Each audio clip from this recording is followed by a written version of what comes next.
Hello everyone, I Kuldeep Sharma welcome you all to today's session of Daily News Analysis, where we are going to look at the most important news headlines from the Hindu newspaper as well as the Indian Express. So let's start with the news headlines for today. So the first news is regarding the new government swearing in.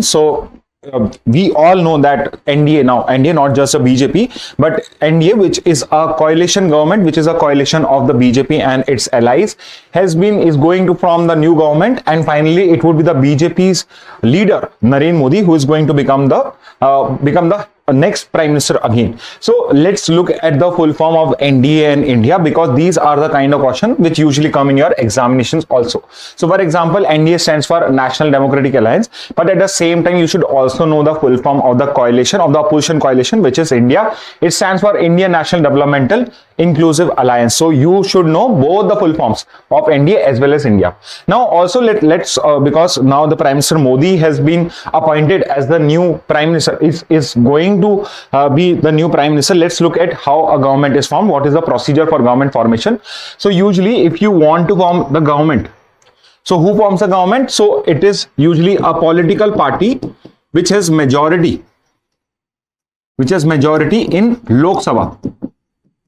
If let's say a question comes up that the Prime Minister, to become the Prime Minister, where do you need to prove majority? And the options are Lok Sabha, Rajya Sabha, Parliament. Remember this, it is just the Lok Sabha and not the Parliament together. However, if the options do not have Lok Sabha and Rajya Sabha is separate, but Parliament as a whole, then you can mark Parliament. Otherwise, it would be majority in Lok Sabha. And what is the majority in Lok Sabha? So right now, the total number of members, the maximum number of members in your parliament, or not in your parliament, in Lok Sabha is 543, and majority basically means 50% mark. So 50% is actually 271.5, which means you need to have at least 272 members in the majority, 272 member of parliaments to form the government. So as of now, the president usually calls out the leader of single largest party. So whichever party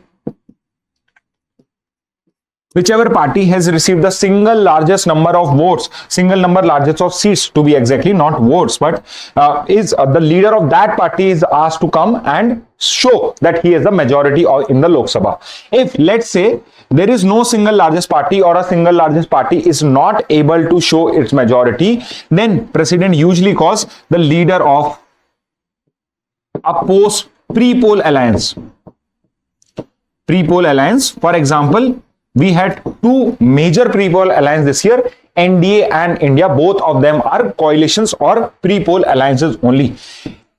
Let's suppose there were pre-poll alliances, and these pre-poll alliances were also not able to show that they have a majority. For example, right now, let's say NDA, which although has a majority in parliament, let's say because of removal of support from its coalition partner, the BJP or the NDA is not able to frame the government. Then in that case, the president has the discretion to call the leader of a post-poll alliance. So let's think of a hypothetical situation. For example, the current NDA is not able to frame the government because TDP, Telugu Desam Party of Chandrababu Naidu, or Nitish Kumar's of Janata Dal United remove their support from this particular coalition of NDA, and they decide that now we are going to support this India alliance. Then what it will be called? It would be called as a post-poll alliance, because it was not before the polling had started. So if a leader of single largest party is not able to frame the government, if the leader of pre-poll alliance is not able to frame the government, next in turn would be by the president would call the leader of the post-poll alliance. Let's say in all of these three cases, the government or any of the political party is not able to frame the government. In that case, there is another option with the president, and that is known as the minority government. So what is a minority government? So minority government basically means that the coalition partners, or let's say the other political parties, for example, let's say TDP. Telugu Desam party of Chandrababu Naidu does not become part of the government, but they say that whenever there would be a caution regarding, there would be a confidence motion with regard to support to this particular alliance of India, I am going to vote in favor of the government. So in that case, no one is having a majority, a full majority in the parliament. However, there is an outside support by a third political party, for example, TDP in this case or JDU in this case. In that case also, a government can be formed, minority government.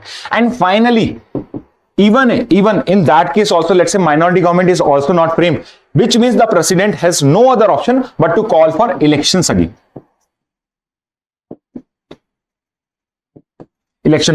So this is one of the very few instances where the president has a discretion.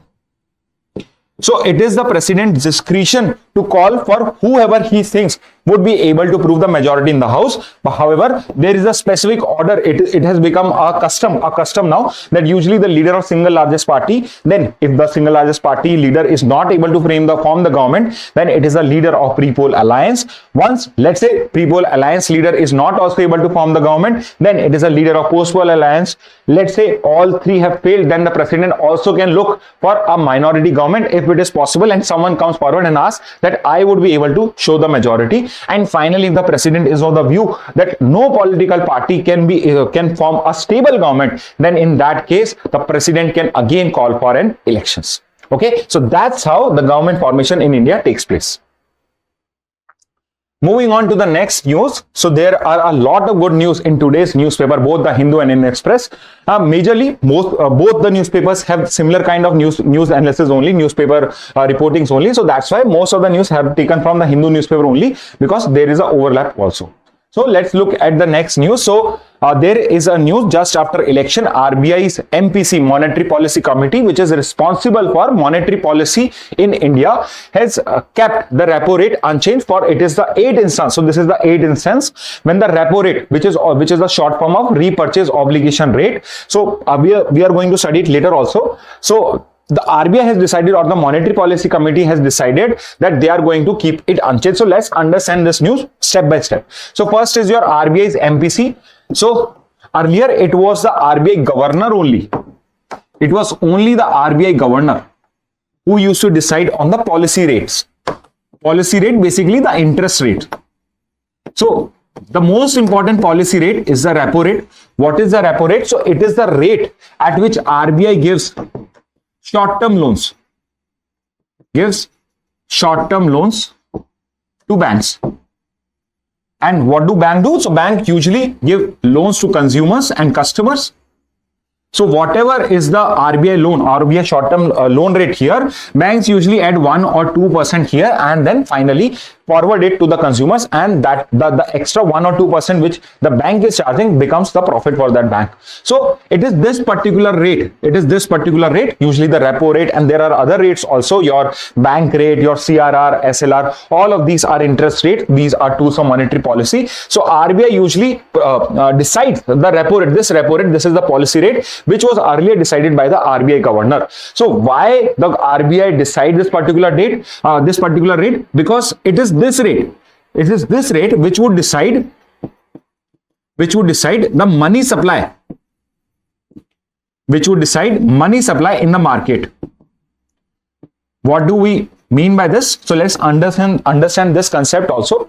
So whatever would be the repo rate, whatever is the repo rate at this stage between RBI and banks are usually going to add some percentage into it and then finally going to charge the consumer. Which means if the repo rate is high, between RBI and bank is also going to charge a higher interest rate.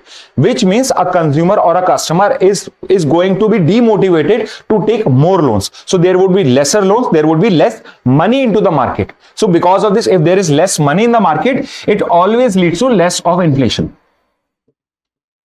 It reduces the inflation, and that is the main job of the RBI. Reduction of inflation, or maintaining, and not reduction but maintaining a healthy rate of inflation is the main job of RBI. And similarly, if the repo rate is low, then the money supply in the market is finally going to increase, because of which, although there would be some increase in inflation, but there would be increase in growth also.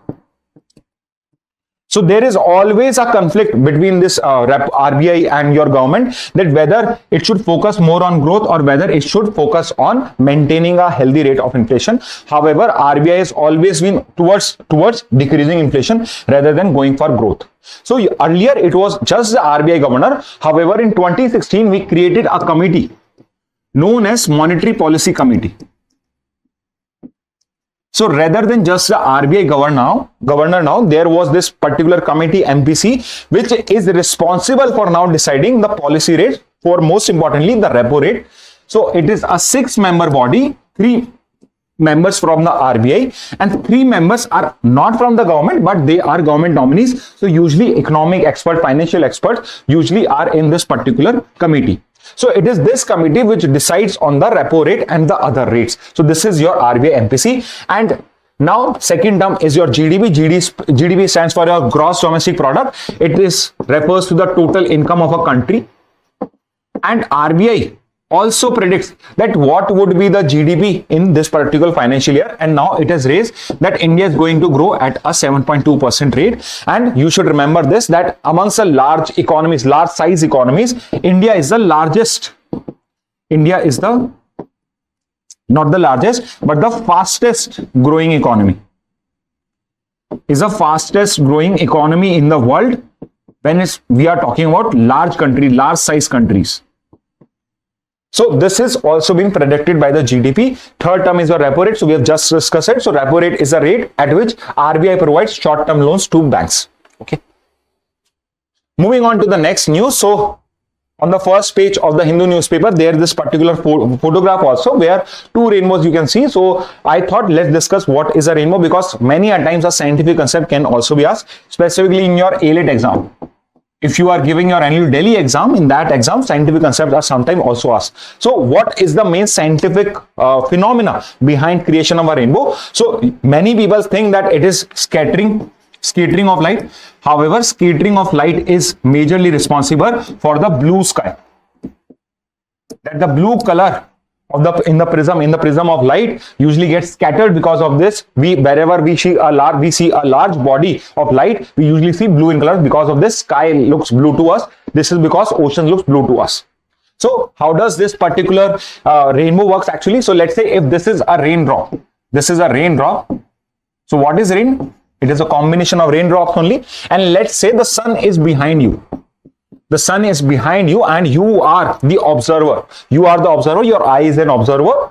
And whenever the sunlight reaches this particular drop, the light enters this water drop. It enters the water drop. So usually it bends at an angle. And this is known as refraction. It is also known as refraction, and there is a scattering of light also.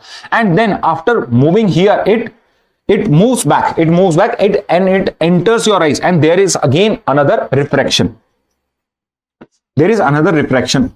So the main phenomena which is responsible for creation of rainbow is not scattering but refraction of light. So first there is absorption of light, then there is refraction of light, then there is diffusion of light. So that is how a rainbow is visible to you all. Okay, so I just wanted to cover this concept in very short. Just remember that rainbow is caused by refraction. Next is your news regarding Nota. So I know, because although elections are over, but still for the next 5, 7 days, 10 days at least, there would be still be coverage of elections also in the present newspaper. So let's look at one other concept which was there. So Nota option, again, why it has come up in news? Because the percentage of Nota votes dips nationally. So overall, if I look at the national statistics, the people who have voted for Nota has decreased as compared to last year. However, there is an exception with a rise in the Northeast state. So in the Northeast state, there has been an increase in the votes of the Nota. So what is Nota? Nota basically means none of the above option. So in a particular EVM, the last option, the last candidate name, instead of a candidate name, the vote is you can provide is for Nota. So it was in the year 2013. It was in the year 2013 when Nota was introduced into EVMs after a Supreme Court judgment. The Supreme Court said that it is very much possible that a voter is not interested or does not want to vote for any of the candidate, and it should, so in that situation, if the person also wants to exercise his vote or actually wants to exercise his dissent. I hope you know the meaning of dissent. If you know what does dissent mean, please mention it in the comment box. So if someone want to dissent to the list of candidates which are there, then there should be another option. That's why nota option was added in the year 2013. Now, what is the consequence of nota? So what I'm pointing out here is, let's say in a particular election, there are two candidates and the third option is nota. Let's say the first candidate won 30% of the votes, second candidate won 40% of the vote, not 40, it won't be possible. Let's say it won 20, yeah, 10%, and nota got 60% of the vote. So I'm making it very easy. So let's say the first candidate got 30% of the vote, second was 10%, and there was no third or fourth candidate, and the third candidate was nota, which received 60% of the vote, more than 50% of the vote. And so let's discuss this situation first. So who do you think is going to be declared the winner in this particular case? So even though nota has received more than 50% of the vote, still the candidate one, which has received 30% of the vote, is going to be declared the winner, because we follow the first past the post system. So in a first past the post system, whoever has received the maximum percentage of the votes is declared the winner. It does not matter that it is even less than 50%.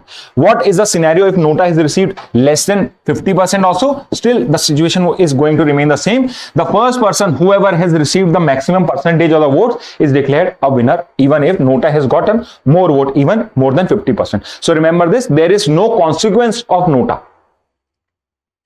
Moving on to the next one. So it's just a one-liner. I thought I should cover this also. I hope you are aware that Mexico has finally appointed a female president, a woman as the first female president of Mexico, and her name is Claudia Sheinbaum. Pedro is the full name of that particular woman, and she has now been the new president of Mexico. Moving on, so there is this article regarding the Global Plastics Treaty. However, if you will read this particular article, you will find out that it is actually talking about the unorganized workers, unorganized waste pickers. And that this particular treaty is also not talking about the unorganized waste pickers.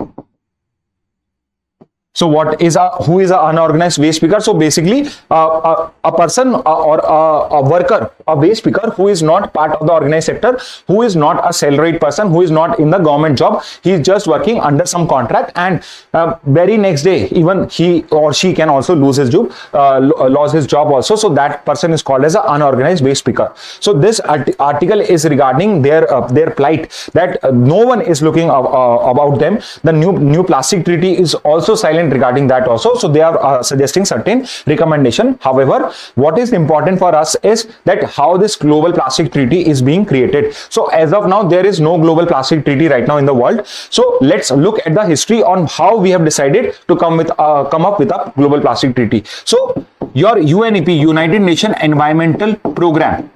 So it is a UN body. It is headquartered in Nairobi only, in Nairobi, Kenya, and it holds an annual meeting. It holds not an annual meeting, but it's a biennial meeting. So once in 2 years. So once in 2 years, this United Nations EP, United Nations Environment Program, holds a biennial meeting, which is known as UNEP Assembly. And now, as of now, we last year we just had the 6th UNEP Assembly. However, we are talking about the 5th UNEP Assembly, which took place in Nairobi, Kenya, and wherein we decided that we have to create a global plastic treaty, where we would be deciding on what should be the target date to eliminate plastics from India, not just from India, from the world. So we have to create a global plastic treaty where we have the goal of eliminating the plastics from the world. So it was decided in the 5th UNEP Assembly. And in that particular assembly, we decided that we are going to have certain conferences. So those conferences are known as INC. Those conferences are known as INC, and the INC first on plastic pollution took place in Uruguay. So these started in 2021, 2022, 2022, 2023, and this one is going to be in 2024.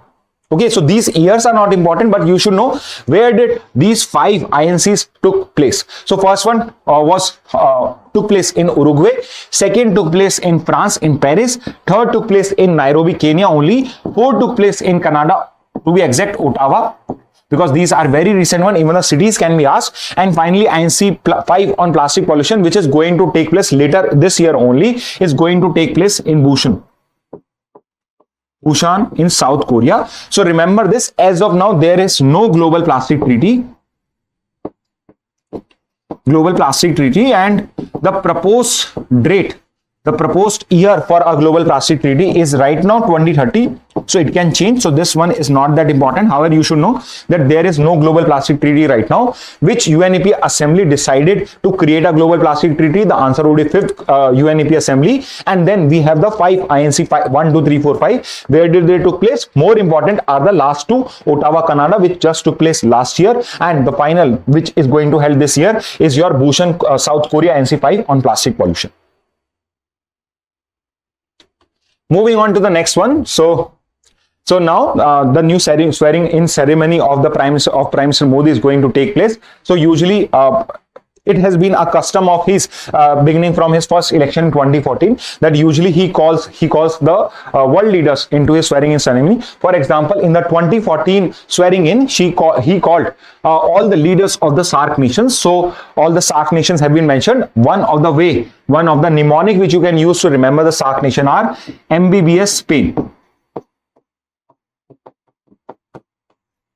So this is a mnemonic by which you can remember the name of the SAARC nation. So there are 8 nations starting from Afghanistan, Bangladesh, Bhutan, India, Maldives, Nepal, Pakistan and Sri Lanka. So this mnemonic would help you to remember the names of the SAARC nation. The second, another such grouping was called for the second swearing in ceremony. Those were the BIMSTEC countries, and again a mnemonic for them would be MBBS 10.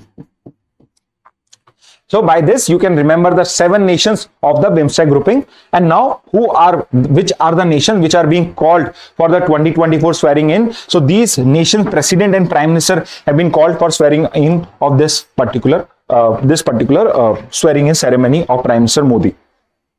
Okay, moving on. So at 38%, Trinamool Congress sent highest proportion of women to Lok Sabha in 2024. So this issue would always be important for you all because we have a very low women representation in Lok Sabha, and this year there is a dip in women representation as compared to the previous Lok Sabha. The last Lok Sabha, which was the 17th Lok Sabha between 2019 and 2024, it had the highest proportion ever of women. So in the last Lok Sabha, there were 77 women MPs. 77 women MPs, which was the highest number ever. Highest number ever.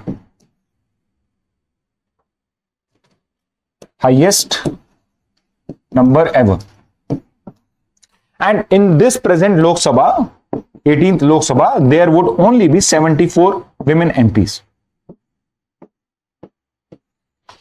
So we recently also passed a women reservation bill which provides for reservation of seats, which would provide for reservation of seats in the legislative, in the Lok Sabha, in your legislative assembly, as well as the legislative assembly of Delhi. However, that bill would only become applicable once we are done with the census. So we have to wait for the census before that bill becomes applicable. Right now, the present scenario is this, that in the 17th Lok Sabha, it had the highest number ever of women representatives at number 77. And in the 18th Lok Sabha, we just had 74 women MPs. Moreover, in this 18th Lok Sabha, the political party which is sending the highest proportion of women to Lok Sabha is Trinamool Congress. So Trinamool Congress. So in the comment box, name the leader. Who is the leader of Trinamool Congress? It's a very easy question. I hope most of you would be able to answer it, but you have to answer who is the leader of Trinamool Congress right now. So Trinamool Congress is a political party which is sending the highest proportion of women to Lok Sabha. Moving on to the next news. So it's only a one-liner. Japan lodges protest over China vessel near disputed island. So you should know the name of the disputed island, because China has a lot of territorial dispute. It is in dispute with India. It is in dispute with all the South China Sea countries. And moreover, it is in dispute with Japan as well as Russia. If you know which island is disputed between Russia and China, please mention it in the comment box. Island which is disputed between Russia and China. If you know that, please mention it in the comment box. However, the island which we are talking about, the disputed island between China and Japan, is Senkaku Island. Senkaku Island. Senkaku Island is the island disputed between China and Japan, and right now Senkaku Island is in the custody of Japan only.